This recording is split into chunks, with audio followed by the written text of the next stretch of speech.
Teman-teman, pagi ini saya merasa saya telah berbuat dosa.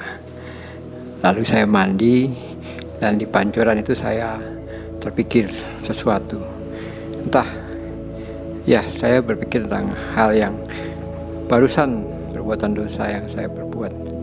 Tapi lalu kemudian beralih kepada ada beberapa ide yang masuk, ide yang bagus untuk pekerjaan saya, dan ide untuk saya membuat sebuah karya pagi ini.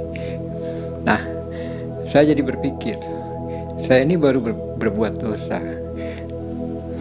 tetapi mengapa Roh Kudus tetap datang? Saya yakin ini adalah bisikan dari Roh Kudus, bisikan yang mengatakan bahwa saya baru saja berbuat dosa. Tetapi bukan berarti saya terus dihukum atau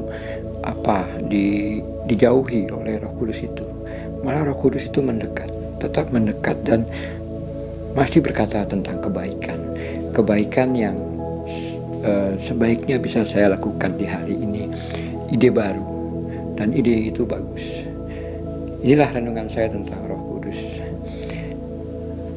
Saya melihat Roh Kudus itu sebagai sebuah teman setia yang tidak kita lihat keberadaannya, tetapi kita bisa rasakan jika memang kita mau merasakannya, jika memang kita mau menerimanya. Tentu modal pertama adalah kita mau menerima Kristus. Kita menjadikan Yesus sebagai sahabat, sebagai pembimbing, sebagai guru, sebagai Tuhan setiap hari, setiap langkah yang kita lakukan. Bahkan pada saat kita setelah berbuat dosa, kalaupun kita berbuat dosa ya, kalau berbuat kebaikan ya tentu itu sangat disukai. Melalui renungan ini saya tidak ingin mengatakan bahwa jika kita berbuat dosa itu direstui Roh Kudus sehingga Roh Kudus hadir dan memberi ide. Bukan. Saya ingin bersaksi tentang apa yang saya rasakan, bahwa setiap menit, every minute, Roh Kudus itu tetap ada. Dia tetap hadir. Kita tetap bisa merasakan kehadirannya. Apa itu Roh Kudus? Bagaimana dia bekerjanya? Bagaimana sejarahnya dulu? Bagaimana Tuhan Yesus memberi legasi ya, memberi warisan kepada murid-muridnya tentang penolong itu, yaitu Roh Kudus ini, yang bisa membuat murid-muridnya berkata-kata seperti kalimat-kalimatnya Tuhan itu sendiri. Roh Kudus yang melindungi mereka, memberi bisikan kepada mereka, dan lain-lain yang membantu. Tapi memang bukan berarti terus dengan adanya Roh Kudus kita terbebas dari masalah, bukan. Tapi ini adalah membantu kita.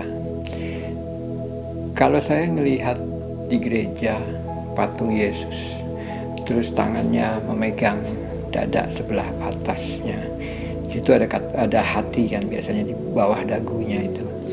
Hatinya itu digambarkan di patung itu biasanya merah ya, terus bersinar gitu. Roh Kudus yang datang dari Tuhan itu sendiri, dari Yesus itu sendiri. Kenalilah Roh Kudus ini. Jika kita mau membaca-baca tentang Roh Kudus, kita tentu akan lebih mengerti seperti apa Roh Kudus itu. Dia tidak kelihatan, tetapi seperti kata Yesus bilang, berbahagialah mereka yang percaya walau tidak melihat. Roh Kudus itu ada. Kita modalnya juga nomor 2 adalah percaya. Pertama kita mengikuti Yesus, yang kedua percaya. Nah, inilah testimoni saya. Bagaimana saya mengenal Roh Kudus, jika mau cerita sedikit, pada waktu tahun 2019 ya, saya ikut camp khusus evangelisasi pribadi dari Santo Yohanes Jalan Melawai, dan selama 3 bulan ikut camp ini. Dan di hari terakhirnya ada retus, rekoleksi perutusan di puncak, dan ada di akhir retus itu ada misa. Di akhir misa ada pengurapan, dan itu di terakhir-terakhir ada bahasa roh. Saya merasa melihat cahaya di depan. Cahaya itu begitu terang, yang bersinar perlahan dari kecil sampai besar. Dan saya, karena waktu itu lagi ada masalah besar juga, saya berserah seperti kata saran dari pembimbing, berserah dan jangan dilawan jika menerima apa-apa. Ya, saya berserah, dan baru kali itulah saya menerima Roh Kudus. Saya melihat Roh Kudus, saya merasa melihat Roh Kudus. Mulut saya menganga.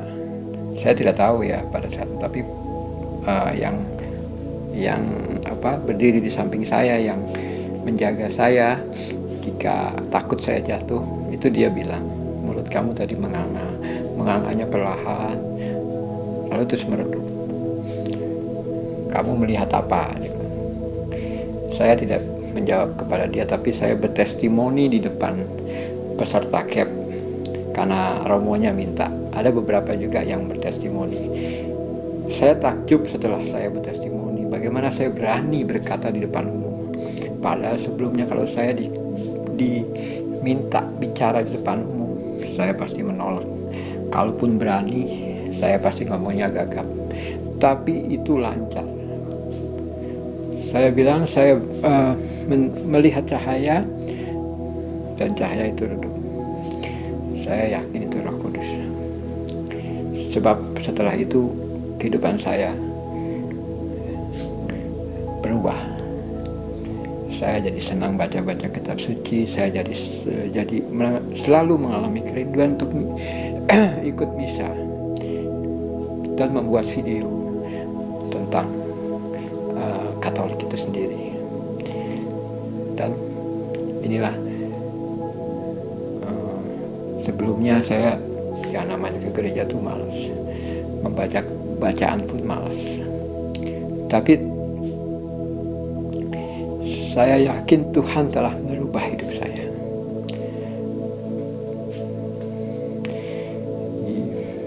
Melalui Roh Kudus ini. Nah, kita perlu lebih tahu banyak tentang Roh Kudus ini dan berusaha kita sambut dalam hati. Kita berusaha untuk bagaimana mengenali, merasakan kehadirannya dalam setiap perbuatan yang kita lakukan, dalam setiap kali kita bertemu orang, dalam setiap kali kita menerima cobaan, dijauhi teman, ya, di prolog, atau kita mengalami kejadian yang tidak seperti biasa, diberhentikan dari pekerjaan, tidak berhasil dalam pekerjaan, atau kita mengalami percobaan berupa ya mungkin kecelakaan dan lain-lain. Datanglah kepada Roh Kudus itu, berdoalah dan rasakan perubahannya. Terima kasih untuk mau mendengar testimoni saya. Semoga hari ini kita mendapat berkat yang berlimpah dalam bentuk apa saja ya, keselamatan, kedamaian, rezeki, dan lain-lain, dan kemudahan yang kita dapatkan karena kita dengan sungguh hati mengikuti Tuhan.